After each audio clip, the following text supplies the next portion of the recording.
Hey everyone, welcome to Sketch Day. I'm Spencer, and today we're going to do something really simple but really important, and that is how to shade with a pencil. Specifically, how to shade a cube with a pencil.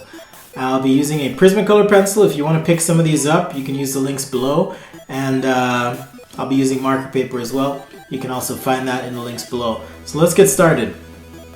So the first thing that I'll do is show you that I have a cube already done. But more importantly, I'm using a Prismacolor Premier pencil, and it's the Prismacolor pencil that has the thicker lead. So there's a Premier, and here's a very thin pencil. Okay, so the Premier on the left definitely has a thicker lead than the very thin on the right. And so what this does is lets me do things like shade with the pencil on the side. I can get really nice dark lines, for example.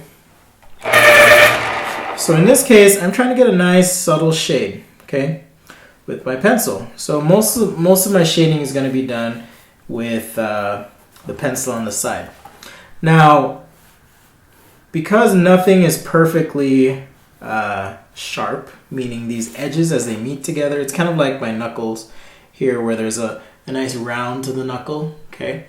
Objects in real life, man-made or otherwise, are going to have some ease edge. So as I shade this, I need to treat this thusly, meaning having a nice double line here on the surface. I've drawn that in really lightly. Okay. As I set up my values, you'll notice that I have a shadow here to the left. That's going to be my number 4 value.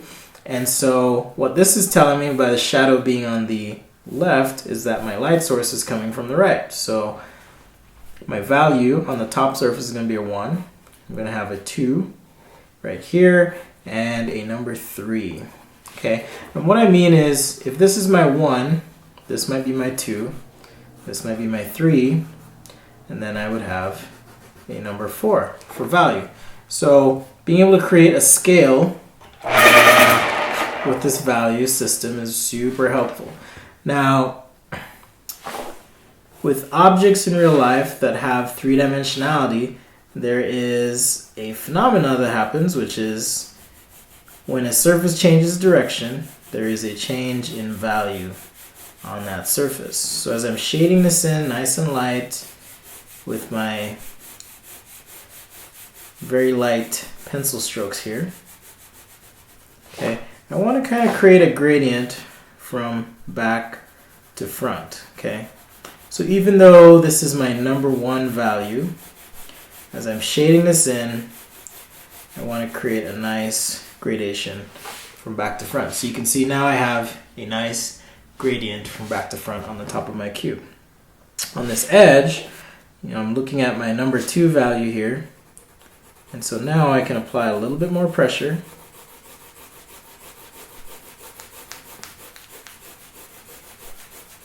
And some nice, long, confident strokes. Get some value change happening at the corners and edges of my cube.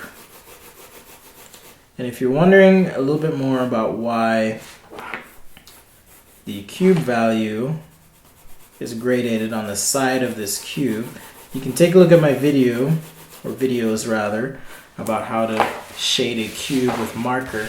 That'll explain a little bit more about these value changes and why they're happening. Okay, so here on this far side, now that I've got my second value in, I can come in and with even more pressure start shading in this third face that's visible. Okay. And so at this point, what I like to do is kind of evaluate and see, okay, is there a discernible difference in value between the top and my second value here? Yes. Okay. How about second to third? A little bit, but not enough. So now I can kind of come in and start to apply a little bit more pressure to my pencil, which is going to give me a darker value as I shade this in.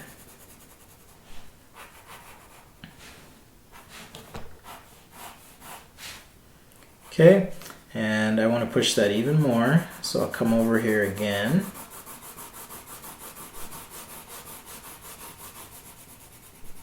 Like so.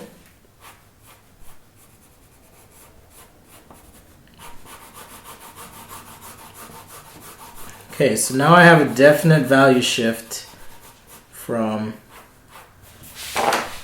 top to my first face here to the face on the right.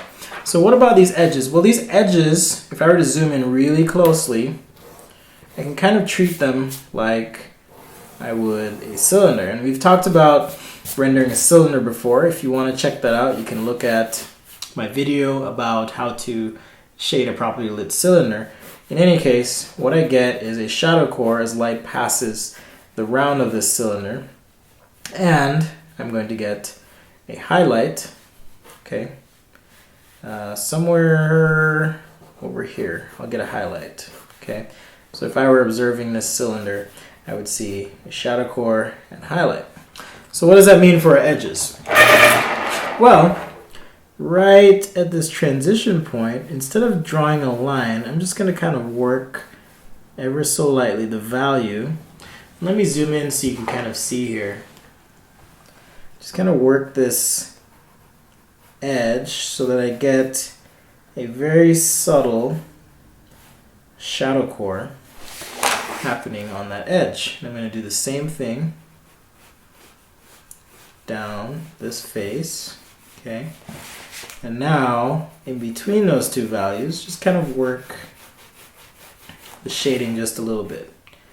And on this edge, right here, I don't want it to have the same value, okay, as this face as it recedes from the light, but rather I want this to feel like a kind of transitional surface.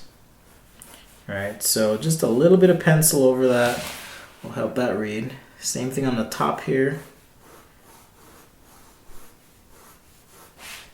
Like so.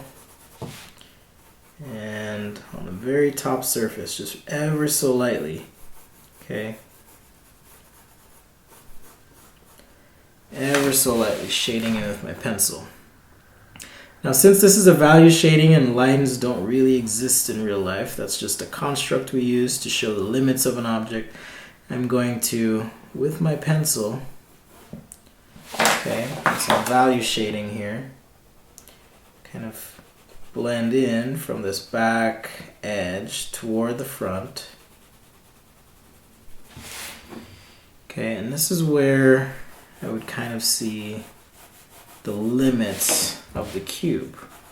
Okay, and it's okay to have that variation on the surface because light never hits an object perfectly evenly. Okay, so right here where a shadow is going to be, I'm going to come in with some really dark pencil work. So in this case, just so you know as well, none of my pencil work here is being done by using a very sharp tip, okay, which is a little different from what I typically do. But I just want to show you guys how I would approach kind of a value shading with pencil.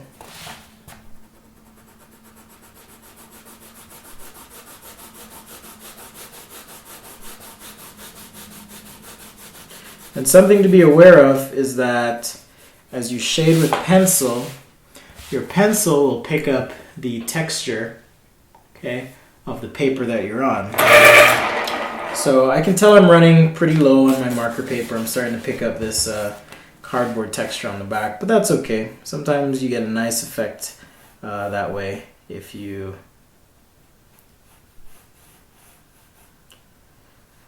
wanted to mimic some texture or have a certain feel to your drawing. Okay, so right here I'm going to grab this scrap piece of paper just as a little guide. I have a car sketched on it already, but right in here, okay, I need to make sure I can hit my number 4 value. So with a lot more pressure on the tip of this, and with my pencil a little rotated upward, okay, I can come in and start to value shade my shadow. And I just want to make sure that my shadow reads as the darkest value on this page. So here I need to visually compare, okay, and if it's too light, kind of come in and start to darken up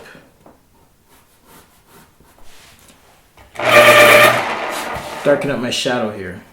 Right, so a little more pressure. Now I'm using my lead fairly flat in relation to the paper, fairly shallow angle. And as light never hits the surface evenly, the shadow will kind of fade or diffuse on the edges as well. So I'm going to work some of that diffusion in on that perimeter of the shadow, just like that.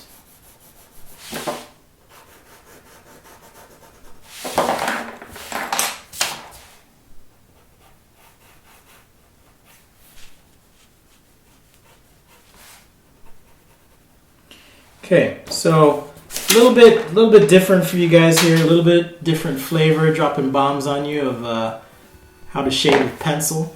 But you know what?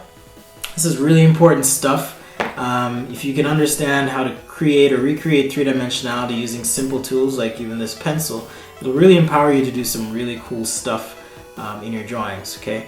And the more you know about your tools that you use, the more you'll be able to use them in more interesting ways. Well, thanks again for joining us. Hopefully you've enjoyed this tutorial and all the other tutorials that we've put together for you. Come back every day. We'll be posting a new video just for you. If you want to know exactly when those videos go up, be sure to subscribe to the channel. Check in with me on Instagram at sketchaday.com, as well as follow me on Facebook at facebook.com/sketchaday. Thanks again, and we'll see you next time on Sketchaday.